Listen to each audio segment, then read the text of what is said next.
Alright guys, what's going on? Today I want to talk about one of the most anticipated games of 2021 and probably the second most answered question about it behind when's the release date. So Horizon Forbidden West is the sequel to Horizon Zero Dawn, obviously, and it's set for either a Q3 or Q4 2021 release date, which means holiday season. If you ask me, I think that's like November. But very interestingly, the game's going to be on PS5 and PS4, and the only footage shown off is from the PS5 version, and sparked by Cyberpunk being completely awful on the last gen of consoles. I want to ask, is this a good idea or a mistake to have this game running on PS4 because you want to maybe try and avoid a Cyberpunk fiasco?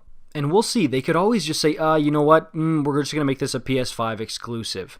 But if you ask me, I think it's a good idea to have this game on PS4 for two major reasons. Number one, the obvious one. How many players are you leaving in the dust if you just put this thing on PS5? And I get it, you want to try and sell PS5s, and that wouldn't be a problem if the PS5s were readily available. And yes, they might or probably will be more available by the time this game comes out. But still, so many people won't be able to either afford it or don't want to upgrade. So having this game on PS4, you're still supporting the hundreds of millions of people who own PlayStation 4s. Dude, it's one of the best-selling and best consoles ever. You do not want to abandon this thing after only 1 year of the next one being out. And yes, I know you run the risk of, the PS4 is going to sound like a jet engine exploding trying to run this game.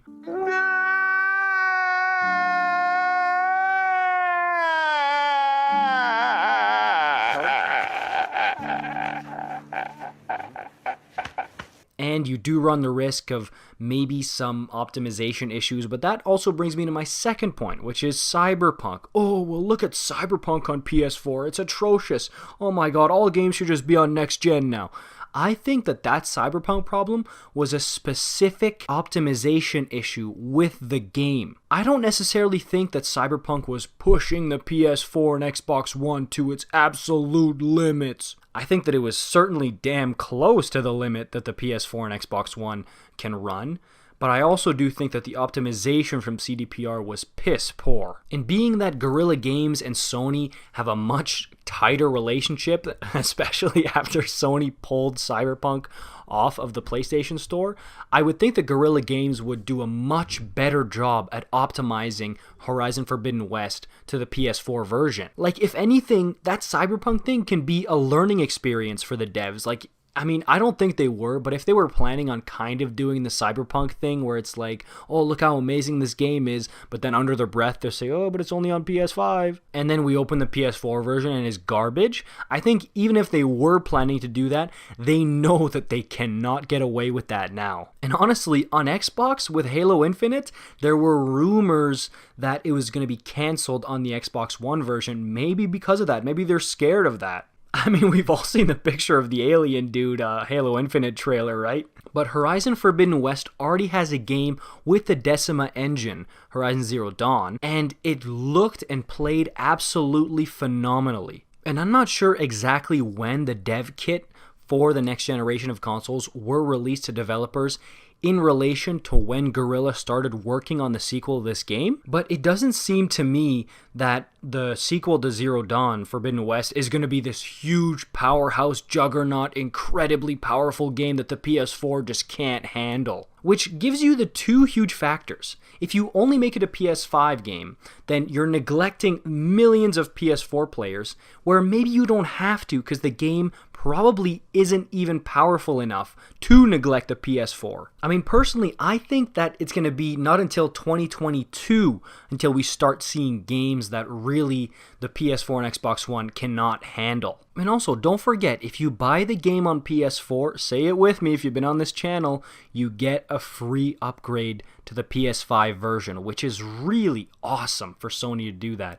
And I want to pull up this quote from the company where they said, while these three games, which are Sackboy: A Big Adventure, Spider-Man Miles Morales, and Horizon Forbidden West, were designed to take advantage of PS5 and its unique next-gen features like the ultra-high-speed SSD and DualSense controller, PS4 owners will also be able to enjoy these experiences when they launch. And I don't know if you guys saw me talk about Spider-Man Miles Morales on PS4. I didn't get to play Sackboy, but Miles Morales, to me, I mean, okay, look, on PS4, clearly a superior experience and everything like that, but the game was still really good on PS4. I wouldn't even say it was just serviceable. I would say it was a very good comparable experience on PS4.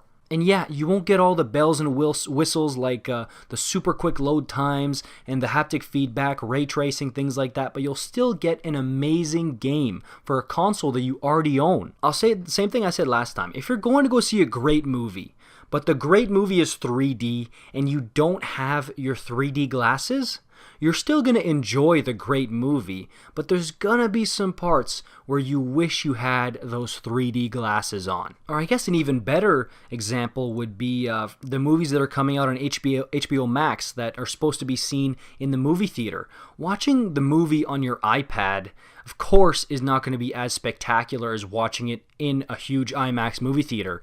But if it's a good movie, you're still going to enjoy it. And you're still going to find it awesome and fun. Alright guys, that's going to do it for me on this one. That's just my personal opinion.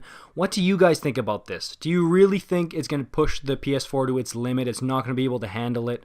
Or do you think maybe that was just Cyberpunk dropping the ball and the PS4 has even more maybe hidden power than we think? Let me know in the comments down below. Love to hear it. You know me, I'm down there, I'm listening, I'm reading. I'll see you guys in the next one, alright? Peace out.